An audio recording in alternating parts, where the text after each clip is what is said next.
Hi friends, అందరికీ నమస్కారం. Friends, ఇప్పుడే అందిన బ్రేకింగ్ అప్డేట్ అయితే తెలుసుకుందాము. జగన్ పర్యటనలో విషాదం చోటు చేసుకుంది, అతను కన్నుమూత. వివరాలు తెలుసుకునే ముందు వీడియో పూర్తిగా చూడండి, అప్పుడే కంప్లీట్ ఇన్ఫర్మేషన్ అయితే అర్థమవుతుంది. అలాగే ఇంకెవరైనా మన ఛానల్ సబ్స్క్రైబ్ చేసుకోకపోతే వెంటనే సబ్స్క్రైబ్ చేసుకోండి.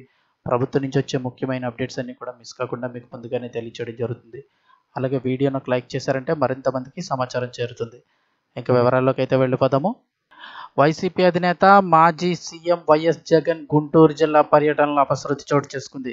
బుధవారం ఉదయం ఏటుకూరులో వైఎస్ జగన్ ప్రయాణిస్తున్న కాన్వాయ్ అయితే ఒక వృద్ధుడిని ఢీకొట్టింది. ఈ ఘటనలో ఆయనకు తీవ్ర గాయాలయ్యాయి.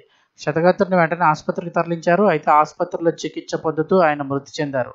అసలు ఏం జరిగింది చూస్తే, బుధవారం నాడు అంటే ఈరోజు సత్తెనపల్లి మండలం రెంటపాలలో వైఎస్ జగన్ అయితే పర్యటించనున్నారు. అందుకోసం ఆయన భారీ కాన్వాయ్తో రెంటపాళ్లకు తాడేపల్లి ప్యాలెస్ నుంచి బయలుదేరారు.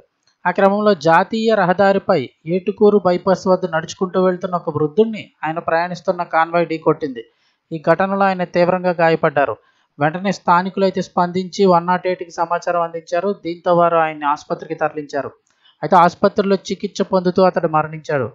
అయితే కాన్వాయ్ ఢీకొని గాయపడిన వృద్ధుని పట్టించుకోకుండా వైఎస్ జగన్తో పాటు వైసీపీ నాయకులు అయితే వెళ్ళిపోయారని చెప్తున్నారు. దీంతో ఆ పార్టీ అధినేత వ్యవహార శైలిపై విమర్శలు వెల్లువెత్తుతున్నాయి. అసలు వైఎస్ జగన్ రెంటపాళ్లకు ఎందుకు వెళ్తున్నారు అని చూస్తే, పోలీసుల వేధింపుల కారణంగా వైసీపీ నేత రెంటపాళ్ల ఉప సర్పంచ్ కొర్లకుంట నాగమల్లేశ్వరరావు ఆత్మహత్య చేసుకున్నారు. ఈ నేపథ్యంలో ఆయన కుటుంబాన్ని వైఎస్ జగన్ పరామర్శించనున్నారు. అనంతరం నాగమల్లేశ్వరరావు విగ్రహాన్ని వైఎస్ జగన్ అయితే ఆవిష్కరించనున్నారు.